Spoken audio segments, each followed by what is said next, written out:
What's going on, guys? Welcome to another episode review for Nier Automata. This is actually going to be, of course, like with the other reviews, review of, what was it, episode 21, 22, and I think 23? Yeah. So with me as always, I have Blue Spade. Yeah, this I was shocked at how much was added and ended up changing Yeah. in comparison Well, to if you to remember the the last original. episode review, I was asking, I was thinking in this next episode they were going to go back to the factory because that's how it happens in the game. But I was pretty surprised that they completely cut the factory from the anime, and decided to add something different or something new with the anime.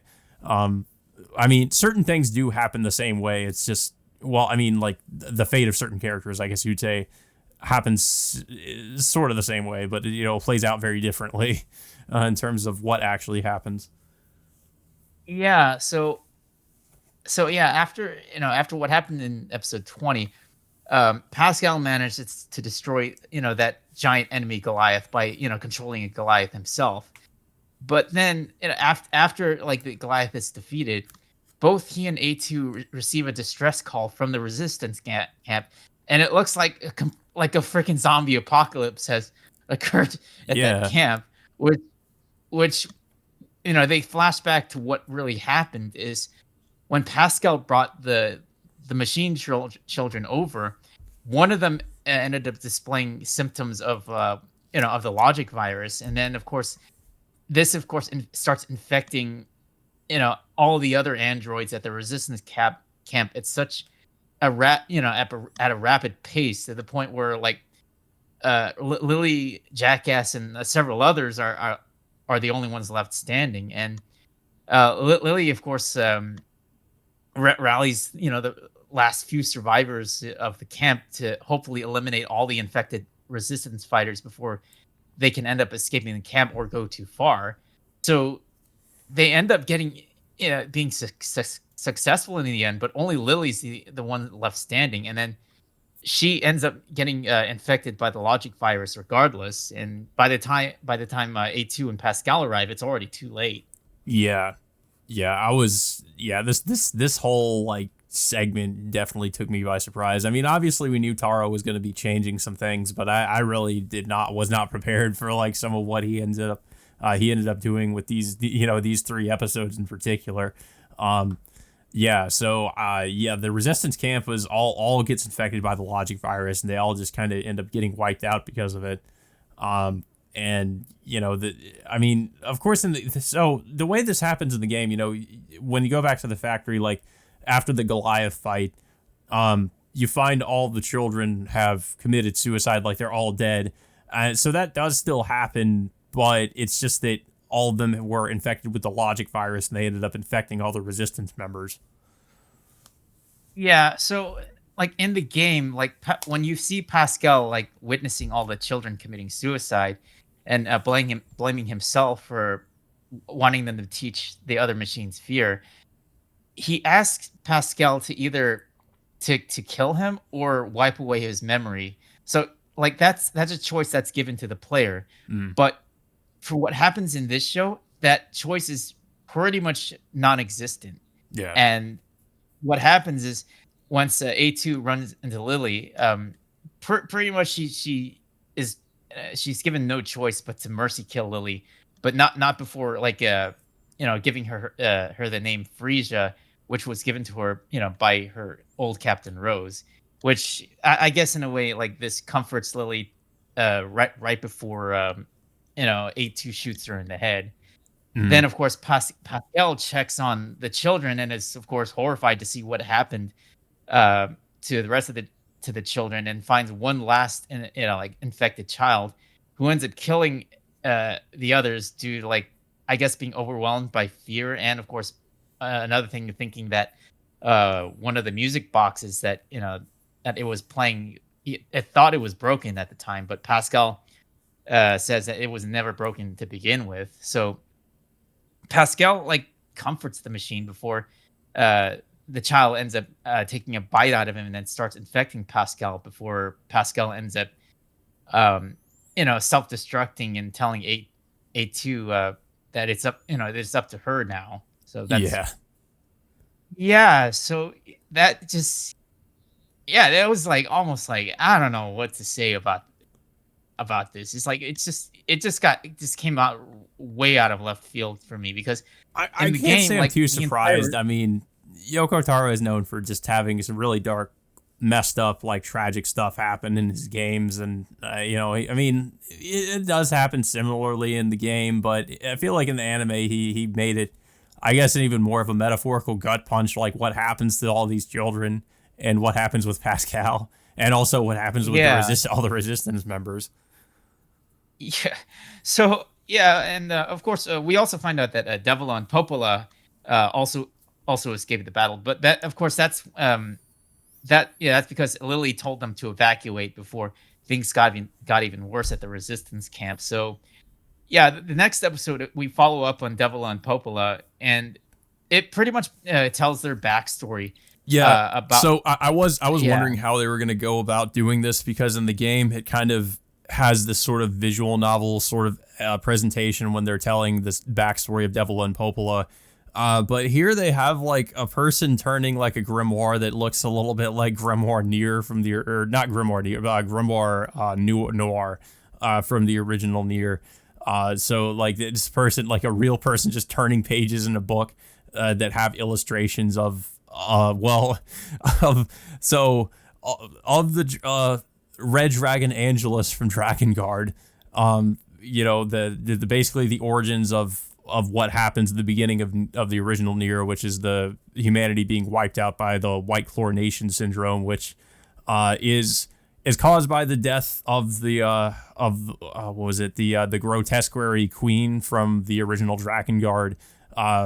For those of you who don't know, like in the ending E of the last ending of the original Drakengard, once Kaim and Angelus, the characters from the Drakengard, basically get transported to the real world, and as well as one of the main monsters from the Drakengard universe gets transported there into Tokyo. And once the monster, the Grotesquary Queen, is defeated, it results in the White Chlorination syndrome. Basically, all her particles create this White Chlorination syndrome that wipe out humanity. And that's basically the origins of the original Nier, because this goes into like I kind of have a little bit of a problem with the what happens with this segment of the episode, because it contains major spoilers for the original Nier, which this isn't really how the backstory of Devil and Popola, or at least this version of Devil and Popola from Nier Automata, that's not really how it. I don't think it's how it's told in the Nier Automata game.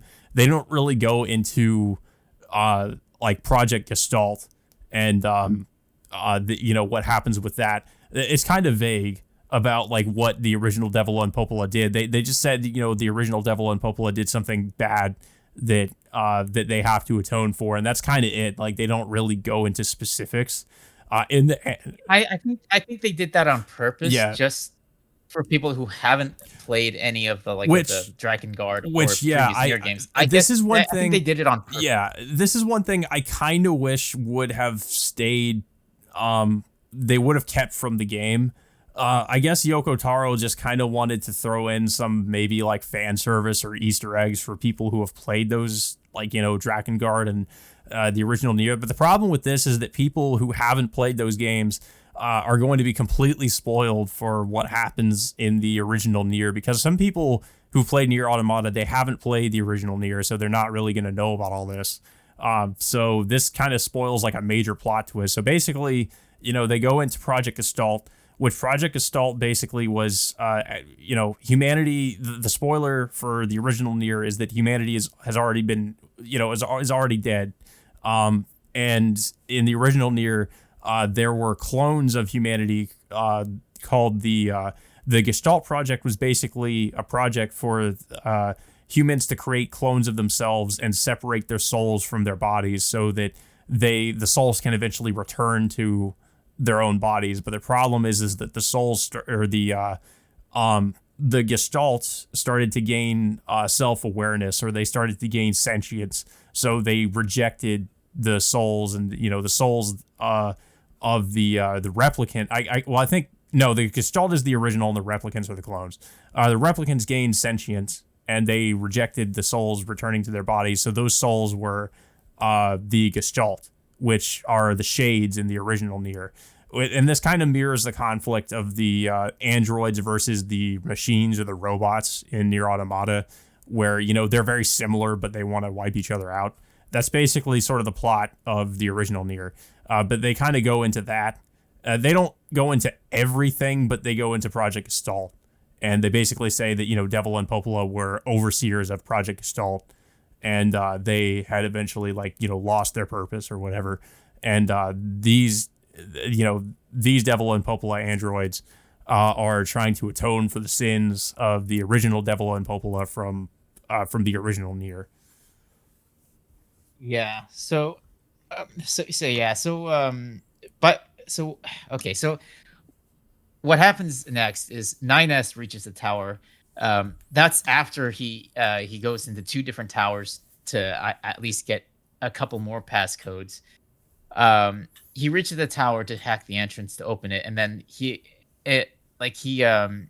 encounters like a lot of machine resistance, and that's of course when Devil and Popola come in to help 9S get the tower back open. And he of course he wants to help Devil and Popola out, but he's pretty much left to himself once Devil and Popola are like pretty much pretty much fending off all the machines by themselves to the point where uh, they're pretty much almost near death at this point.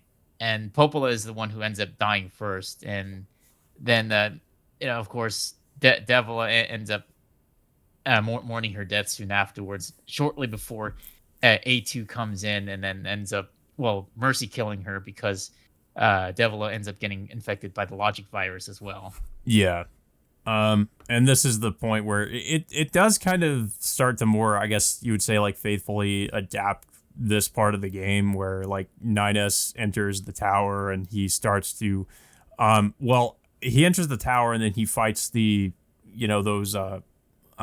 recreations of 2B, and ends up like losing his arm and has to like reattach her arm to his, or Yeah, they kind of changed the whole 9S and versus the 2B clones, because in the game, you just see just hollow shells of 2B, but in the anime, you see them like they're literally being controlled by the red girls, and you see this disturbing little grin on each of the 2B models that yeah. 9S was fighting against. Yeah, so and then we also see the appearance of the red twins, which is I guess the artificial intelligence controlling the tower. Yeah, so eventually, like you said, 9S ends up salvaging one of the 2B copies' arm to replace his own. But of course, it comes with a risk that he'll get infected by the logic virus. I think I remember in the game that 9S manages to purge portions of the virus from the 2B copy arm that he obtains, but in this anime, he just completely ignores his pod's advice, and instead he just moves forward anyway, Mhm. knowing the risk that he'll be infected by the virus eventually. Yeah. And then we also cut in between that and A2 going into the tower and going into a simulation, I guess, of the library from the original Nier. And I think this is where I think both her and 9S discover it wasn't this where like 9S finds out like that humanity's actually or have been wiped out and there's no humanity on the moon. Oh yeah. Yeah. So of course 9S is like refusing to believe it, but it doesn't really seem to matter to him at this point because he's just kind of singularly focused on kind of I guess in a way like avenging 2B. Yeah, and then of course A2 enters the library where uh, she hacks into one of the files, learning that the tower is a massive cannon designed to destroy the server on the moon containing humanity's data, Yeah. and that Project Yorha was deliberately meant to fail, so humanity's extinction will never be discovered. And then of course she also learns more information on 2B being 2E as well. And and of course shortly after this, both 9S and 2B each A2. encounter, yeah, A2 each encounter like one of those spear machines. I forgot what they were called. Those spear looking machines. Yeah. Uh, before they end up reaching the top of the tower. But at the same time, the red twins end up. I guess you could say are they're debating into like what they want to do. Yeah, like I think one of them, they disagree over, I guess, the method, and one of them, I guess, becomes maybe like the dominant artificial intelligence because like, I guess, kills the other one or something. Uh, yeah, but we don't know which one prevailed. yeah, One of them says it wants to prolong the battle against the androids to further its own evolution, while the other half wants to destroy the androids and leave the Earth to find a new planet to settle on. But like I said, by the time like 9S and A2 end up meeting one another, those two machines that they were fighting against end up fighting each other, and eventually one of them prevails, but we just don't know which one prevailed. So that so yeah, so and that's where we leave us off back at the top of the tower with not A2 and 9S finally coming face to face with yeah, pretty much it plays out exactly the same ways like how how the game played out with 9S being singular focus is to kill A2 to avenge 2B, and of course A2 telling 9S that 2B couldn't bear to keep killing 9S over her role being an E unit. But of course, 9S refuses to listen any further, just due to the fact that he has nothing left at this I think point. his madness was And also pushed more to the limit because we did have that scene where like earlier where 9S goes to one of the those other like the conduits or the place where he has to go to get the keys for or the passcodes for the tower, and they play like, I guess, 2B's final message to him, and yeah, yeah, which is like, she says that she pretty much like valued their time together and all this, and yeah, just I feel like that just really like pushed almost like, he was already just, crazy, just driven insane, but that, I think that really like did it. But yeah, like you said, it plays out like it does in the game where they confront each other, and it ends on them about to fight. So I'm really curious as to, with anime, like what they're gonna do about the ending, if they're going to just kind of go with like one particular ending, or if they're going to, what I assume is that maybe Taro might incorporate elements from all of the endings in some way. That's what I would assume he might do. Like, maybe not like the outcome of those endings, but maybe certain plot points from the ending or something, just so that, some things aren't really left out from the anime. But yeah. yeah, The one thing I do want to note that each of the episode's title represents each of the ending letters. yeah, Especially some of like of the some of the joke ending letters and all that other stuff. Well, for episode 23, which is the recent one, is the see, title of ending C. So if I like, I'm predicting that the final episode for next week is going to be ending E, yeah. I mean, I feel like and it would have to ultimately be ending E because that is the final ending, and it's the way the game actually ends. So yeah, but of course the opening shows us what happens to A2 during ending C, but I could say that might be a red herring, yeah, and Taro might deliberately change some certain things that will, I don't know, maybe eventually lead to ending E. And then there's of course what happens, whichever one of the red twins ended up prevailing, of like, I don't know, it's like it depends on what's gonna happen, because I think during ending D there was an option in which either 9S will uh will end up joining Adam and Eve in their travels to settle onto a new planet or something like that. But yeah, that's and that was like a text conversation. So I'm kind of wondering if they do incorporate that, like how that would play out. Yeah. So yeah, we don't even know what's gonna end up happening. And plus, like I said, like what happened to the resistance camp, uh pretty much like the choice is pretty much taken away from us. We're not gonna dictate like what's gonna happen to the end of the show. Pretty much Yoko Taro has the power to do that now. Yeah, I mean, I trust he knows what he's doing. I mean, he has definitely taken me by surprise with some of the decisions he's made throughout the anime. Um, so yeah, I mean, I think the thing I'm most looking forward to is what he's gonna do with the ending, considering there are multiple endings in the game. Um, so yeah, I guess we'll have to see. I thought these past three episodes they were really good. Like I said, the only kind of issue I had was that he changed some stuff about Devil and Popola's backstory in terms of like how much was revealed, and I think in a way that it's. I mean, like I said, I think that it's a problem for newcomers who just want to, maybe they have played the game and they haven't played, Nier Automata, but they haven't played Nier. They're definitely going to be spoiled for Nier, and I don't know how I feel about that decision. I think it was cool for people who have played the original Nier that they that he talked about that, but it could easily be a problem for someone who hasn't played it and they could play the original Nier and they already know what's going on. They already know about the plot twist. So yeah, that was the only kind of problem I had with it, but everything else I thought was great. I like pretty much all the other changes he's made. I think it's definitely fitting with the themes from the game, and it makes sense. So yeah, I'm looking forward to what he's gonna do with the final, some final episodes. But yeah, that all being said, guys, until next time, we will see you all later.